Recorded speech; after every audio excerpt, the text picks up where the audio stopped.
Hello everyone.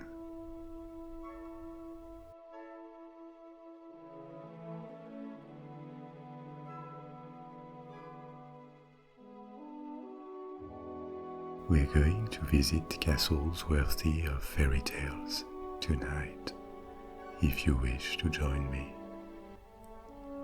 This will take us to the green landscapes of Berkshire in England, to Windsor Castle, to the Loire Valley in France, and the Château of Chambord with its distinctive Renaissance architecture. And to begin with, to the extravagant Neuschwanstein Castle in Bavaria, in the south of Germany, near the frontier with Austria.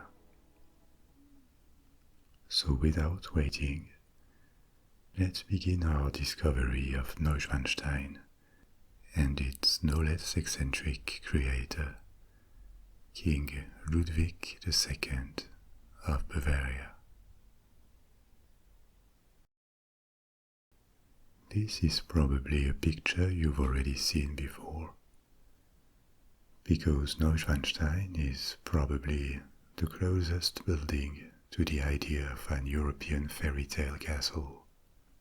It dominates a hilly landscape, being located just at the foothills of the Alps, where the transition to the mountain chain begins, and its position on top of a rugged hill makes it visible from afar, with its multiple stories, large roofs, and thin towers that evoke a kind of romantic and magical vision of the Middle Ages. But the real story of this castle has more to do with the dreams of an eccentric king. It was built entirely long after the Middle Ages, and it contributed to cost Ludwig II his kingship.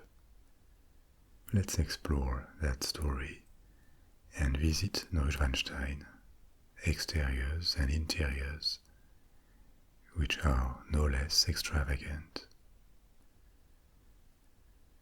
Ludwig II was born in 1845 in the house of Wittelsbach, a family that can be traced back to the 11th century, and that mattered in the history of Europe, because they owned land and titles in Germany like Bavaria and the Palatinate or Cologne, in the Netherlands too, and through marriages various branches of the family ruled for some time over Sweden, Denmark and Norway, Bohemia, Hungary or Greece.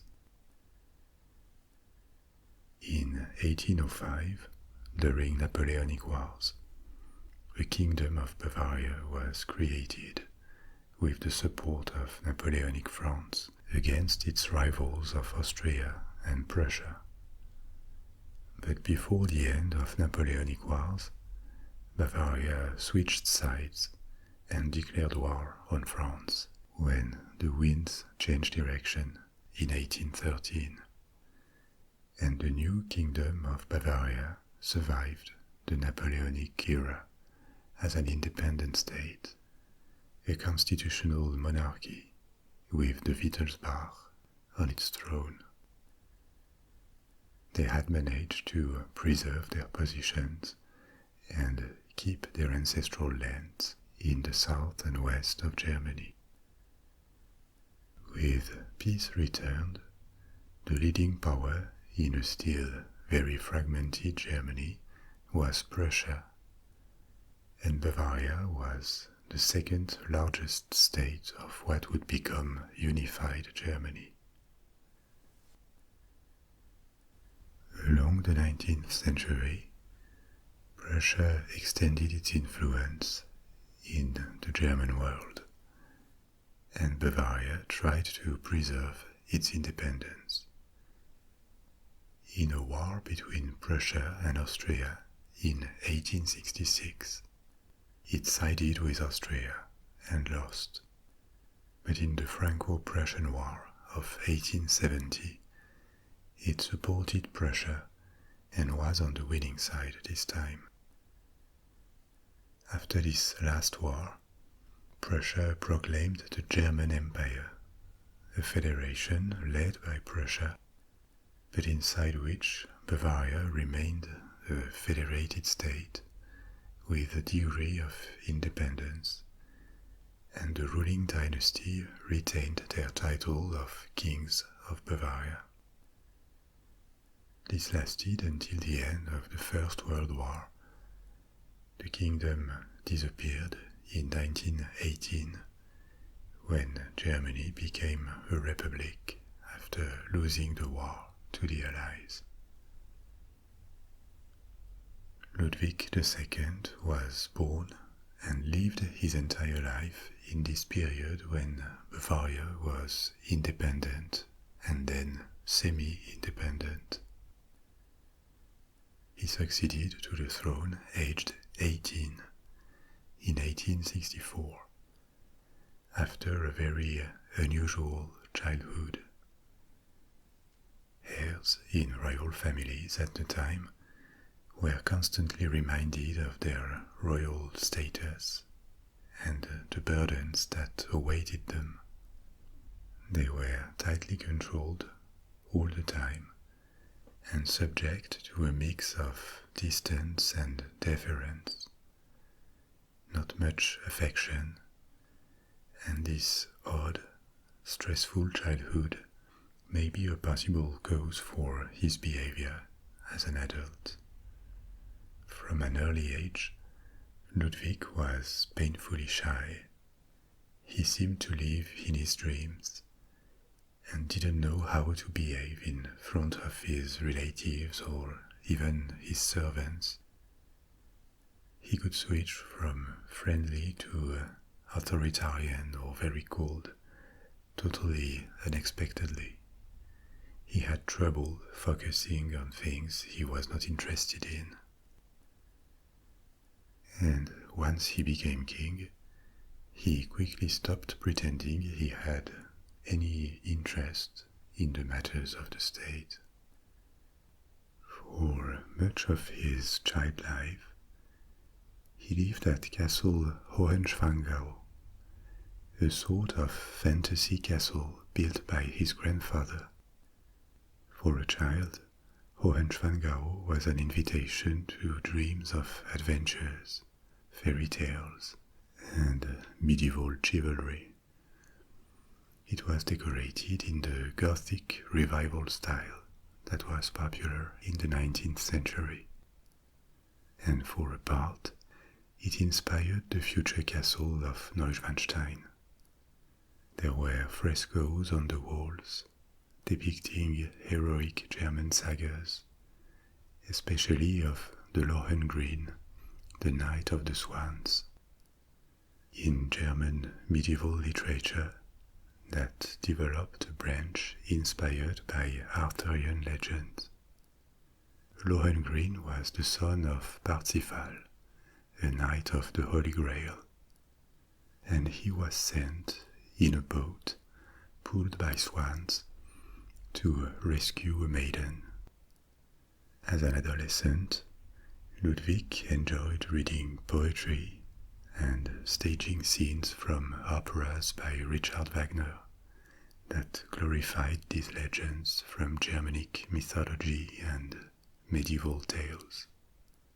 He was also good friends with his cousin Duchess Elizabeth from the same family, the future wife of the Emperor of Austria-Hungary, better known as Sissi, a glamorous and influent relative, but not a model of balance neither.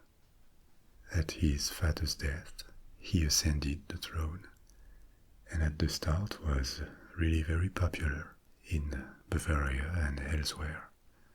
He was young, he had good looks, but now that he could live as he wished, his eccentricity would become a state problem.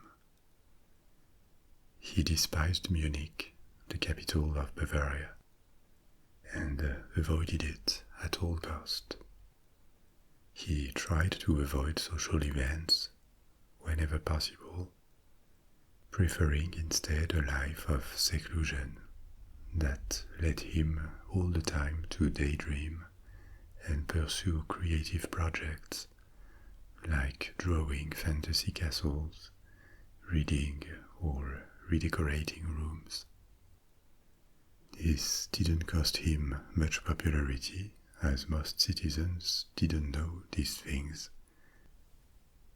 And the new king also enjoyed traveling to the Bavarian countryside, where he would be happy to talk with small groups of people and reward them with lavish gifts.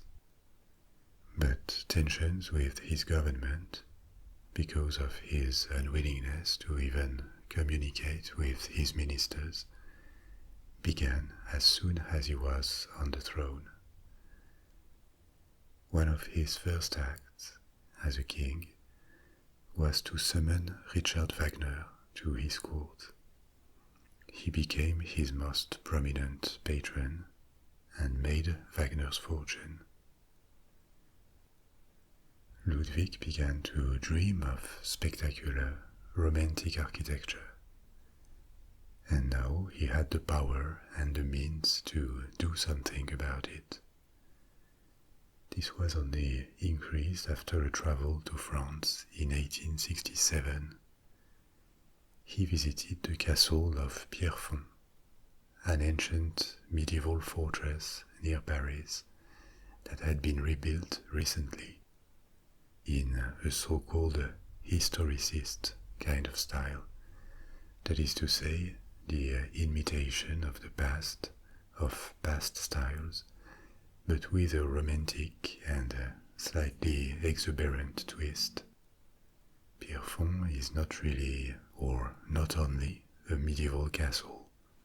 It is the romantic version of it that some people dreamt of in the 19th century.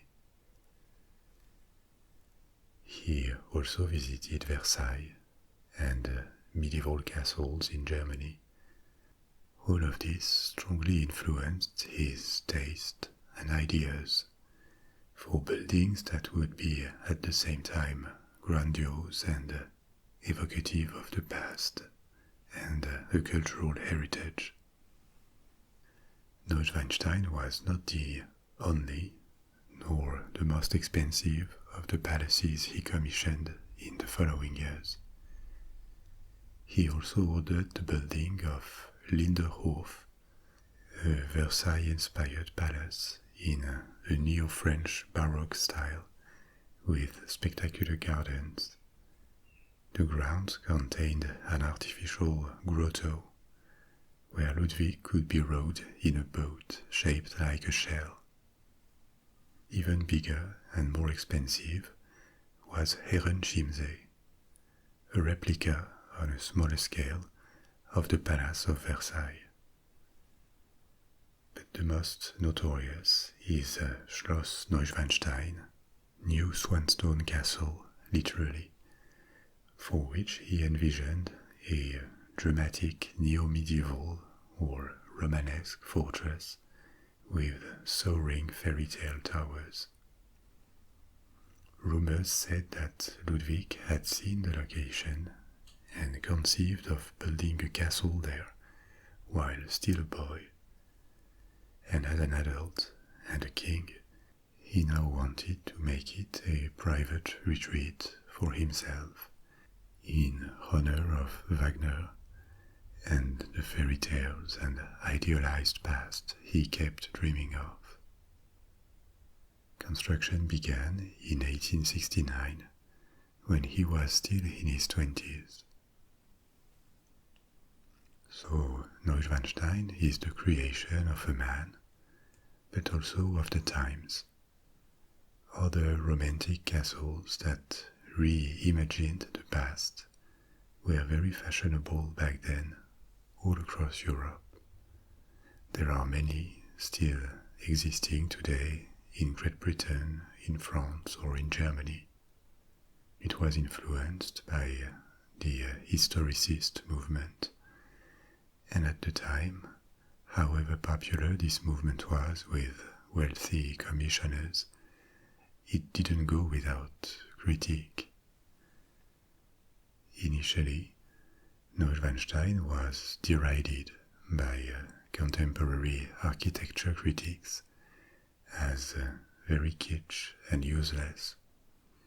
It was seen as a lot of money and effort spent on pure entertainment. Maybe like today, the architecture of Las Vegas resorts or Disneyland may be criticized for being fake, like a parody of past styles. But Ludwig didn't care. In his bubble, the opinions of the rest of the world didn't really matter much, and if anything, only reinforced his willingness to live in seclusion. So the palace would mix elements of the Middle Ages, like the shapes of Romanesque architecture, with simple geometric figures and semicircular arches. Romanesque was the style of the first centuries of the Middle Ages, a style with thick walls and columns, still very inspired by the shapes of Roman architecture. And Gothic was also referenced, with upward pointing lines like the roofs, slim towers, and delicate embellishments that contrasted with the austerity of Romanesque shapes.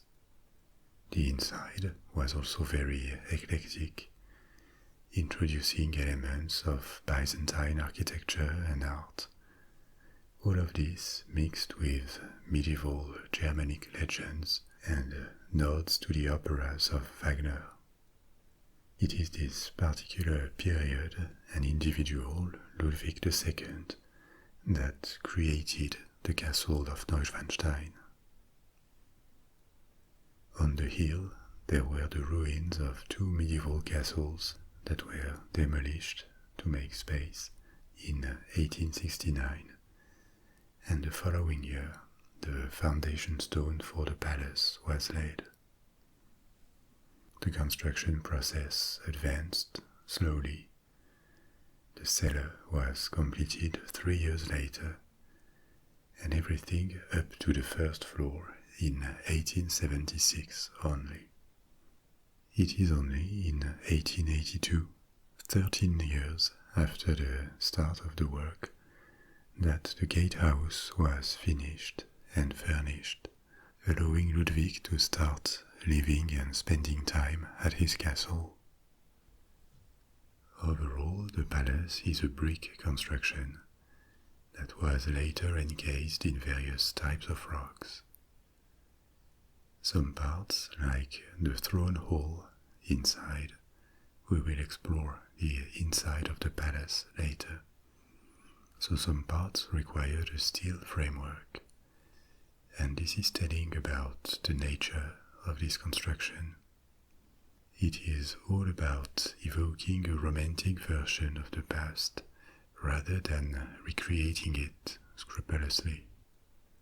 The plans were made to include all the comfort and services of a 19th century post-industrial revolution palace. Electricity, running hot water, central heating, telephone lines, and it was made to serve the king's dreams, and only his. Despite its size, Neuschwanstein had no space for the royal court. It contained only the king's private lodging and servants' rooms. This palace was intended as a kind of theatrical setting just for him and maybe a few relatives or friends he would invite. There is something slightly sad about the loneliness and rejection of reality that this project reflects. Ludwig II never got married, nor expressed an intention to. He was engaged for a short time, but he called it off, blaming his fiancée's father. He may have been more into men, we don't know, or just uninterested in love and sexuality, but if he ever had feelings or inclinations, he repressed them totally.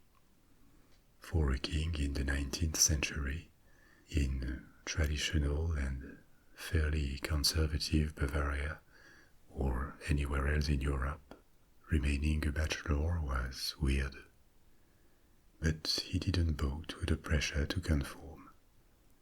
And we don't know for sure, but it seems he only kept platonic friendships with men and women alike. But construction kept advancing, and in the early 1880s, Neuschwanstein finally resembled its current form.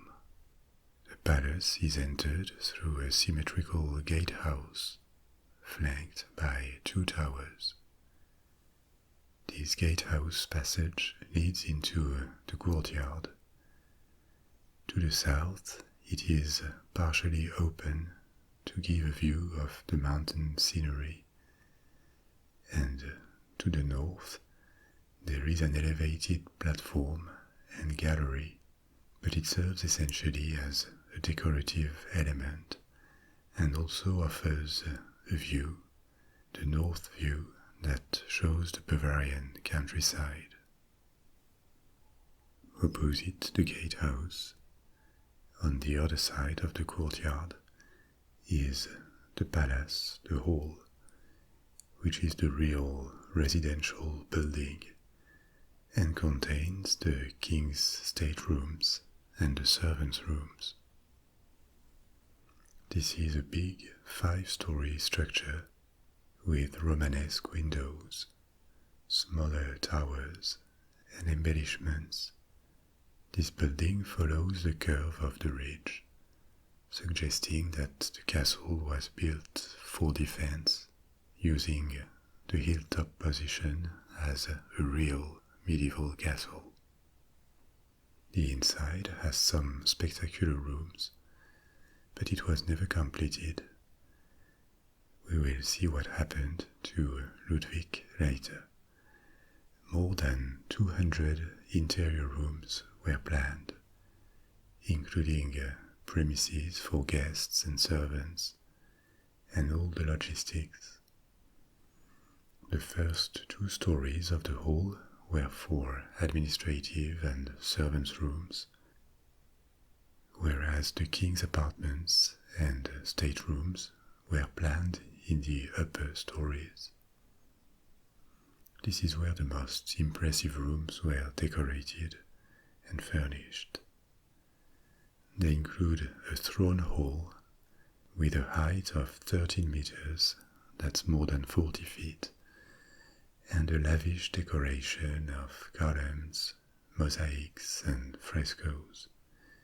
These are reminiscent of Byzantium. It symbolizes the divine right of kings, with portraits of kings made saints like Saint Louis of France, Saint Edward the Confessor of England, or Saint Olaf of Norway. This is a real fantasy, because as the king of a constitutional monarchy, Ludwig II certainly didn't have unrestricted sovereign power, except in his dreams. Another even larger room was the Hall of the Singers, which was a kind of large rectangular ballroom decorated with themes from medieval chivalry and courtly love, especially taken from Wagner's operas like Lohengrin and Parsifal. Like the throne room, rather than serving a specific purpose, it was conceived as a kind of walkable monument, a theatrical setting. Then there are more rooms, furnished and decorated in a neo-Gothic style, as Ludwig's private apartments, dining room, bedroom, study room, drawing room. All these were completed towards the end of Ludwig's reign, because this eccentric dream couldn't last forever. The king's erratic behavior and huge spending too on buildings had become less and less sustainable. He didn't spend the state's money on his palaces, but his own money. The problem was that it was insufficient to realize his dreams. So he had contracted massive debt that he would certainly not be able to repay. His refusal to serve as a head of state had his government turning against him over the years, and they finally obtained the right to depose him for insanity. Was he really mentally ill in a clinical sense? This is hard to tell. He was certainly eccentric and didn't conform to social expectations. But he also remained rational in everyday life. He had no memory loss or obvious signs of a mental pathology, unless sacrificing everything to one's own fantasy dreams is considered an illness.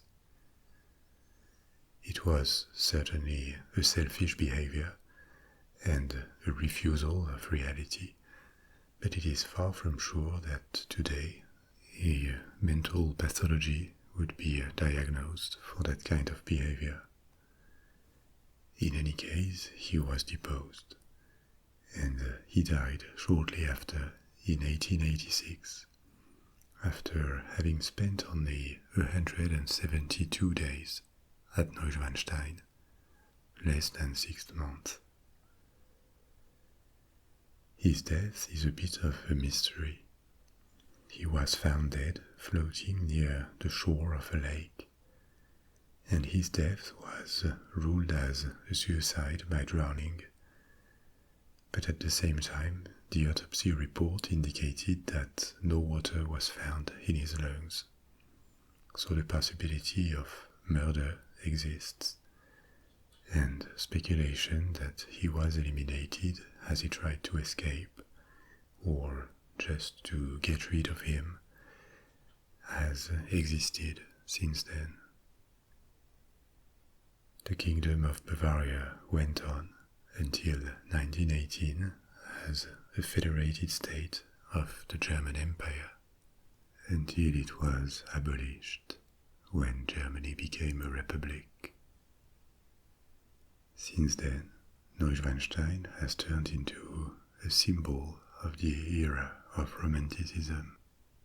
It has appeared in movies and become a very famous landmark.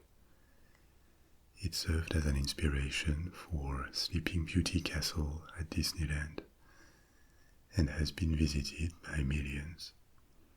Ironically, the ruinous and useless castle has turned into a very profitable tourist attraction for Bavaria, along with other palaces built by Ludwig. But Neuschwanstein was just our first stop. We have much more to discover tonight. And our next story will be about Windsor Castle. But before we go to England, take a moment to relax. Adopt a comfortable position, and rest assured that it's totally fine if you close your eyes and let yourself go and fall asleep. You can come back later. There are timestamps in the first command pinned under this video to jump from one castle to the next. And if you are interested, I have other related stories, like the history of castles, or the Ring trilogy by Wagner, and Germanic mythology. You will find them in the description. In the first comment, you will also find links to audio streaming services like Spotify or Apple Music, if you'd rather listen there. For those who want to have their screens turned off, or prefer the stories without music and sound effects, this is an alternative. And there is also a link to my Patreon if you feel like supporting this channel, which contributes to keep it free of ad breaks and gives you other possibilities to listen, such as the podcast and the downloads of audios and videos. But let's resume our little exploration journey. Our next stop is at Windsor Castle, the longest occupied palace in Europe, and one that embodies almost 1,000 years of history from the Middle Ages to our days. Seen from above, Windsor Castle reveals its diversity. It is a complex of walls, towers, gates, gardens, and courtyards, offering different perspectives.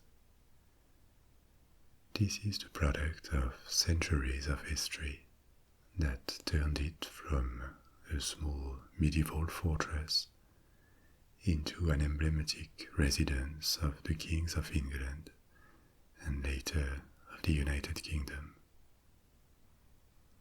So let's start at the origin and travel along the centuries with it. The story begins in the 11th century. Prior to the Norman invasion in 1066, the Kingdom of England was held by Anglo-Saxon kings. The Anglo-Saxons were a cultural group who inhabited England in the early Middle Ages and had come from mainland Europe. They are named after two Germanic peoples or tribes, the Angles and the Saxons. In 1066, the King of England, Edward the Confessor, died childless. We just talked about him. His portrait was in the throne room at Neuschwanstein. This death, without an obvious successor, made the Duke of Normandy in France, Guillaume or William in the anglicized form, claim the throne of England for himself because of his familial relationship with King Edward. But he was not the only one with views on the throne. Edward's brother-in-law, Harold, took advantage of his presence in England to seize it, and the Norwegian king, Harald, also made plans to invade England. Edward the Confessor had died in January, and in the following month, Harald landed in northern England, but his invasion was stopped by Harold's army, and the invader king was killed in September at the Battle of Stamford Bridge in the north of England. At the same time, Duke William of Normandy was preparing his own landing and gathered men from Normandy, Brittany, other French provinces where he could recruit, and Flanders, and he crossed the Channel with his army. The main clash between the two pretenders took place in October 1066 at the decisive Battle of Hastings, which the Normans won. In December of the same year, William was crowned in London. More fighting went on for several years to pacify the kingdom, but the Normans were here to stay, and William, later styled William the Conqueror, became the new King of England. This is not our topic tonight, but the success of this invasion had multiple consequences on England, on the culture, the language, the replacement of elites, an awkward relationship with France, because the Dukes of Normandy were now vassals to the Kings of France for their possessions on the continent, and at the same time peers and rivals as Kings of England. And also the architecture. A number of castles were ordered by the new king to control his kingdom, especially a ring of fortifications around London, with castles each at a day's march from the capital, which allowed for quick reinforcement in case of a revolt. Windsor Castle was one of them, and it started as a so-called motte and bailey castle, that is to say, a fortified tower on top of an artificial hill, a motte, because at the time medieval castles were still pretty simple. We were only in the 11th century. They didn't have the multiple towers and defensive structures that would appear later in the late Middle Ages. This initial structure is still visible at the center of Windsor Castle, but it was rebuilt later and was more basic than what we can see today. It was essentially made of a wooden wall and tower. So Windsor was just initially a fortress, and a small one. It wasn't used as a royal residence.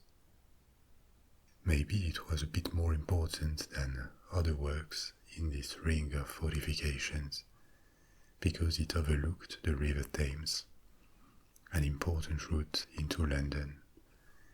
But the first Norman kings preferred to use the former palace of Edward the Confessor, which was closer to London and a bit to the east of Windsor Castle. In the 12th century, the castle really began its expansion under King Henry I, the fourth son of William the Conqueror. He was the first to use Windsor as a royal residence, and under his successor, Henry II, the keep was almost entirely rebuilt, with stronger foundations and thick stone walls.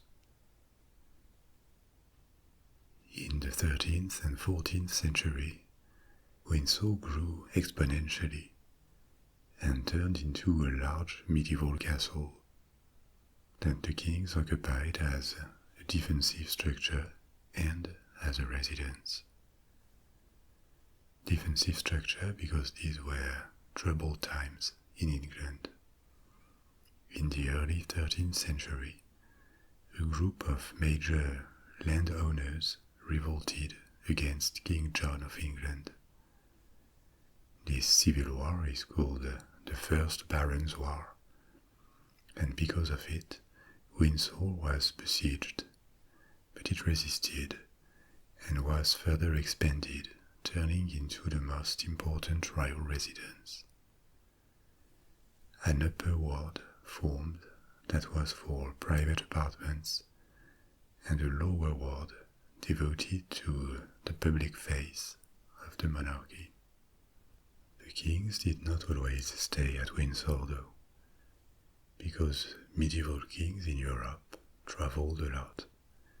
They would often travel around their kingdoms to reinforce the links with their bigger vassals, and keep in check the risks of rebellions and secessions that were always real in these very decentralized feudal states. King Edward III, in the 14th century, heavily remodeled Windsor in a style that was still medieval, but with larger windows, unified lines of roofs, and an intention to turn Windsor into a symbol of monarchy, a monumental castle that would embody and project power, but also contained luxurious lodgings for his court. The first weight-driven mechanical clock in England, which at the time was a marvel of technology, was installed at Windsor in 1354, and with the evolution of taste and architectural styles, Gothic architecture also arrived. An example of which is St. George's Chapel. It was built later in the 15th century, but it reflects the late medieval English Gothic architecture, also called Perpendicular Gothic. Much later, in the 19th century, St. George's Chapel became the chosen burial place for the British royal family, superseding Westminster Abbey. But even though Windsor always stayed an important place for English monarchs, after the Middle Ages, its importance declined by the end of the 15th century. England entered a period of trouble. The 100 Years' War had ended in defeat, and the Wars of the Roses, the rivalry for the throne that turned into a long civil war, was already looming. Strategically, the age of medieval castles was gone, with the progress of artillery, and even though Windsor remained a royal residence, it saw no fighting during the Wars of the Roses. There were only pitched battles rather than lengthy sieges. The castle stayed frozen in time until the 16th century, and new remodeling of some parts by Henry VIII and later Queen Elizabeth I. Windsor was used as a place for diplomatic engagements when visitors came to England, and Elizabeth spent much of her time at the castle. It could still serve as a safe haven in case of crisis, if things turned bad. But Windsor was increasingly old-fashioned as a royal palace.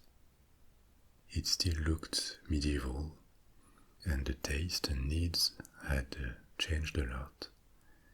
In the Renaissance and Baroque eras, kings needed spectacular palaces to conduct their diplomacy, display their wealth, and entertain a growing royal court.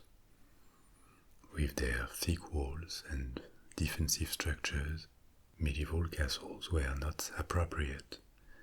They were too cold, too dark, and hard to modernize without destroying everything. After Elizabeth, the castle lost its importance for royals and only served punctually as a hunting lodge. However big it was, the needs of the monarchy had outgrown it. When the English Civil War broke out in 1642, two main sides were pitched against one another, as you know. The royalist supporters of King Charles I and the parliamentarians, the supporters of the Parliament of England. Parliament became worried that Windsor Castle could serve as a base for the king to advance on London, and they seized it. During the war, the castle was partially looted and served as a temporary prison for Charles in 1647, when he was in the hands of Parliament. At this point, it seemed that the castle was at risk of being abandoned or turned into something else, like a prison or a military warehouse. But it survived, thanks to the interest of Charles II, the new King of England after the end of the Civil War and the restoration of the monarchy in 1660. Windsor Castle still lacked enough space to accommodate the large court, so it was expanded again, and the inside was remodeled to modernize it and fit the needs of a 17th century monarchy. Charles II had been strongly influenced by Louis XIV, by the style he had seen in France and especially Versailles, with a monumental succession of rooms, enfiladed rooms, where the ceremonial and etiquette of the monarchy could be deployed. So this is what he commissioned at Windsor: spectacular Baroque interiors and more space that revived the castle as a royal residence for a time. But his successors were less enthusiastic and preferred other residences until Windsor went through yet another rebirth in the late 18th and 19th centuries.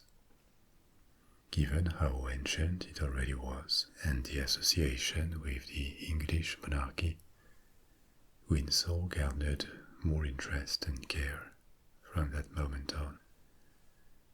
When King George IV came to the throne in 1820, he wished to have a palace that would be large enough for grand court events, and the choice of Windsor looked obvious.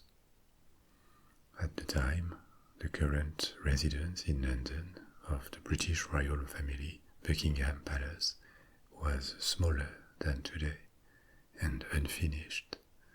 Also, it didn't have the prestige of a place that had seen a succession of kings since William the Conqueror. And in the 19th century, this kind of consideration, history, nation building, mattered more than ever. So in the 1820s and 1830s, Windsor went through yet another major remodeling, the most important one since Edward III in the Middle Ages. The round tower was raised to make it look more dramatic and impressive. The exterior of the upper ward was entirely remodeled to look like today in a neo-medieval style. Gothic elements were highlighted, and the interiors were refurbished again to reflect 19th century taste. In the Victorian era, after George IV's death, Windsor became the principal royal residence again. Buckingham Palace was more used in the 20th century and is probably the most famous and most symbolic residence of British monarchy today. But Windsor was preferred by Queen Victoria and her husband, Prince Albert. It has been argued that Windsor Castle reached its social peak in those years, when many social events, receptions and balls were organized to entertain the court and for diplomatic and political reasons. To reflect its new importance, the gardens and many apartments were redrawn again, adding yet another layer of history to the complex.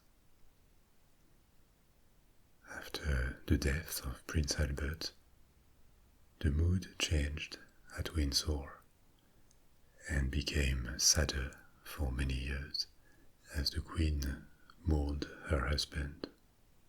Only by the end of her reign, just by the end of the century, entertainment returned to the castle, plays, operas, and other festivities, but the brilliant years of the mid-19th century were gone, and after the Queen's death, the castle never recovered its central place. Her successors also came to Windsor, that remained a royal residence, but they now preferred other homes, and Windsor only woke up punctually on weekends or to receive foreign guests. It is still a working royal palace, but also a tourist attraction. The public can discover not only the sheer size of the castle, but also all these layers of history, from medieval foundations and walls to Gothic and Neo-Gothic arches, Baroque, classical or historicist interiors.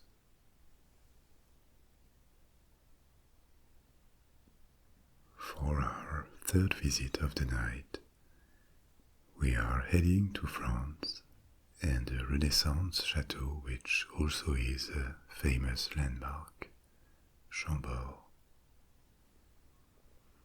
Chambord and many other chateaux were built along the Loire Valley in the 16th century, when Renaissance architecture and art spread in France, arriving from Italy. At first sight, the building looks symmetrical, with several large round towers, large windows, and like a forest of thin turrets in the roofs. It is only white and grey, and gives a sense of unity and harmony, as if it had been thought out and built quickly. But that is not the case. The construction lasted 28 years, and during these almost 3 decades, the plans were altered enormously. And if you pay attention, the chateau is actually not perfectly symmetrical. The number of windows and arcs are not the same between the wings, and all these chimneys, lanterns and turrets that soar from the roofs are unique. Where does this shape and style comes from? Once again, let's make a bit of history. In the last story about Windsor, I told you that the castle was a bit neglected during the Wars of the Roses, in the decades following the end of the 100 Years' War, when the Yorks and the Lancasters were fighting for the throne. In contrast, the second half of the 15th century and the beginning of the 16th were much more prosperous in France. The crown had reconquered all the land lost to the alliance of England and Burgundy, to the north and the west of France, leaving only the English with one city, Calais, on the continent. And the successor to Charles VII, the king who was helped by the appearance of Joan of Arc and ended the 100 Years' War, his son, Louis XI, got rid of the other main rival of the kings of France, the Dukes of Burgundy. The Duchy of Burgundy was a great power in the 15th century, with lands and vassals in the east of France and what are now Belgium and the Netherlands. So wealthy and powerful that it became an independent state, that no longer respected its former allegiance to the kings of France, and it went to war with their old suzerain. Peace with England had not eliminated this threat, and it took another king and many more battles to do so. But finally, by the end of the 15th century, France was at peace and found itself in a quite advantageous position. None of the country's neighbors were a threat anymore, because they were too small or dealing with their own problems. The return of peace had revived agriculture and the economy. Medieval trade with Italy, Germany, and the Low Countries was functioning again, and the kingdom got back to the kind of preeminence and prosperity it had in Western Europe in the 12th or 13th centuries. This recovery, the large financial and human resources that the kings now had at their disposal, all of this made France much more outward-looking. There was a sense that after the triumphs of the 15th century, the time for expansion had now come. And if one region of Europe looked attractive at the time, it was Italy. First, because Italy was rich. It had many wealthy city-states or free cities that had prospered in the 15th century. It was the entry point of trade with the Mediterranean world and beyond all the riches of the Middle East and Asia that transited through Venice or Genoa.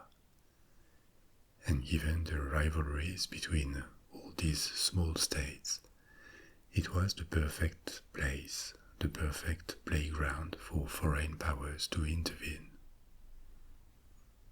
And this is what several French kings did at the turn of the 16th century.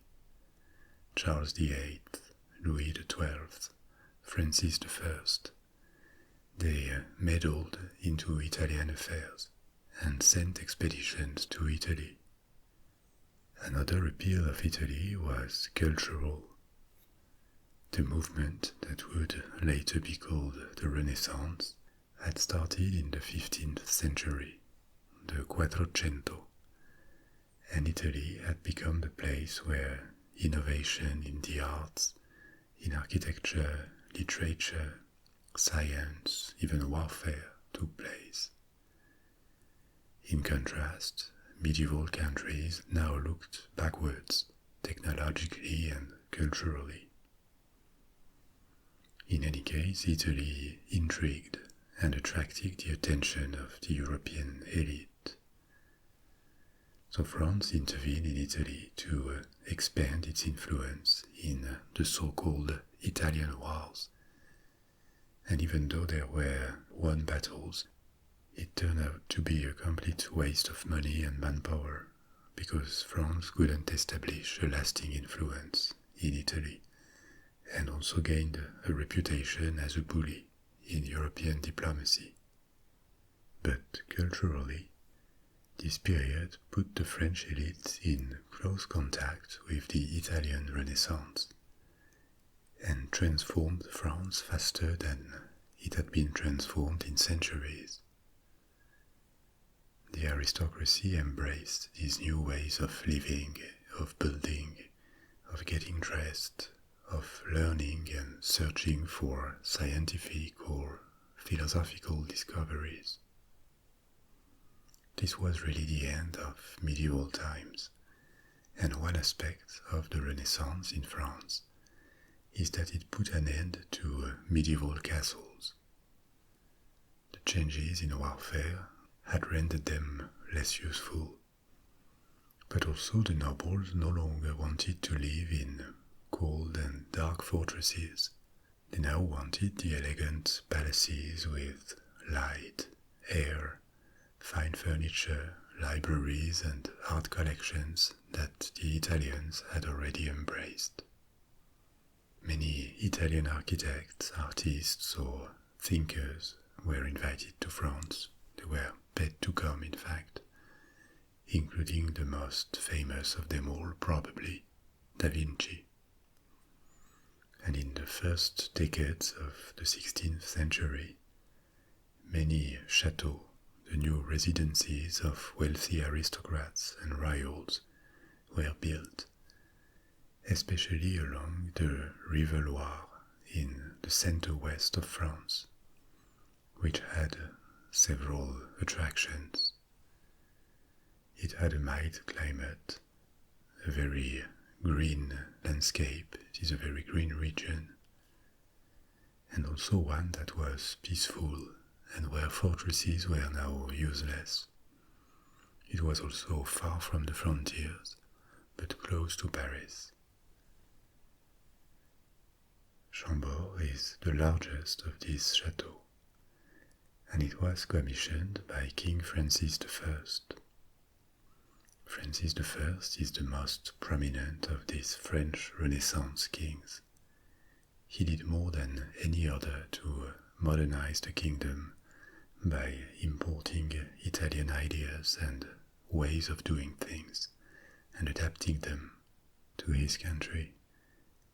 He had a long reign of 32 years, along which he constantly sought as much prestige and influence as possible, politically, militarily, with mixed results overall. He would have dreamt of becoming the strong man of Europe, but he couldn't, because he had to face the rise of Charles V, who inherited the thrones of Spain, Austria, what remained of Burgundy, plus was elected at the head of the Holy Roman Empire, meaning that France found itself encircled and paralyzed. But he also sought prestige through spectacular buildings, and Chambord is the best example of it. Now this particular shape, with large towers and the remodeling of the surroundings of the chateau, are typical of the French Renaissance because they retain elements of medieval castles. It is obviously not a fortress. There are no defensive features, but the plan is still influenced by castles, with what looks like a square keep, with 4 towers at each angle, and lower wings that are reminiscent of castle walls that create a courtyard around the keep. The chateau is also surrounded by a moat, which is only decorative in that case, but is another trace of medieval defensive structures. In fact, people were willing to embrace innovations and live in new residences, but not yet ready to abandon the symbols that had defined castles for centuries.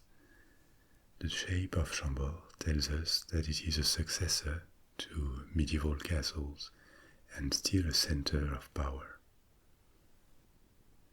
But this chateau also invented a language of its own. The roofscape, with all the small towers, chimneys and lanterns, looks like the skyline of a town.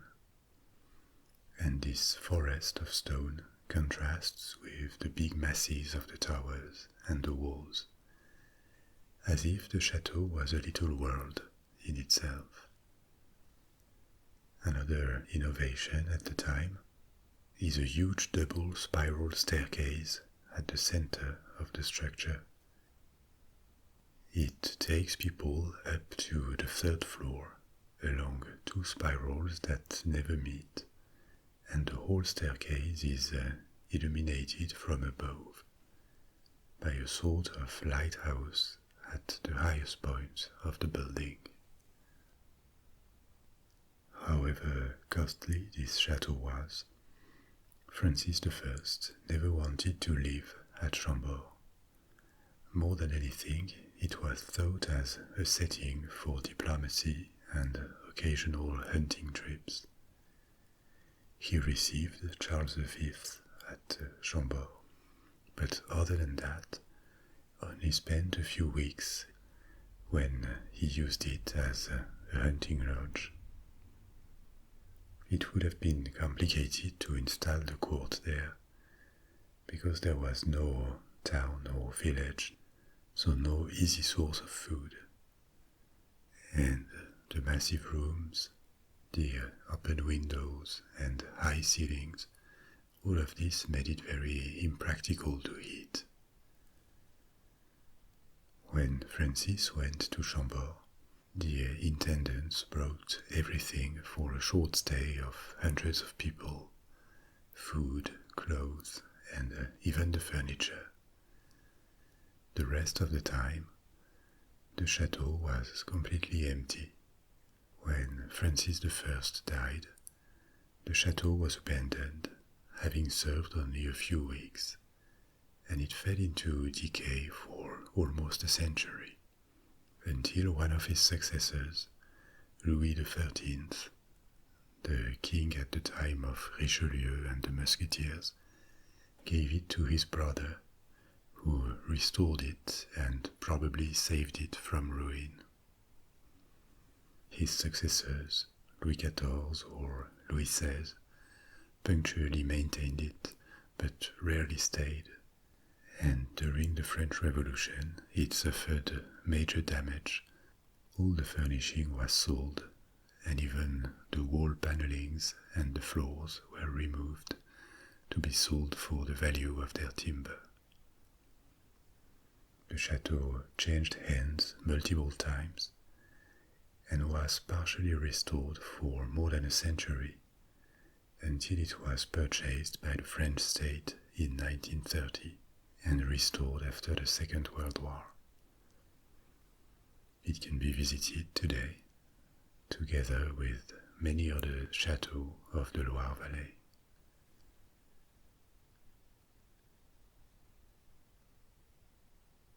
We have reached the end of our journey for tonight. I hope you enjoyed this, and you can now let go and fall into deep sleep, or pick another story from my library. It's up to you. I'll talk to you soon with a completely different story. And in the meantime, sleep well. Sweet dreams. Au revoir.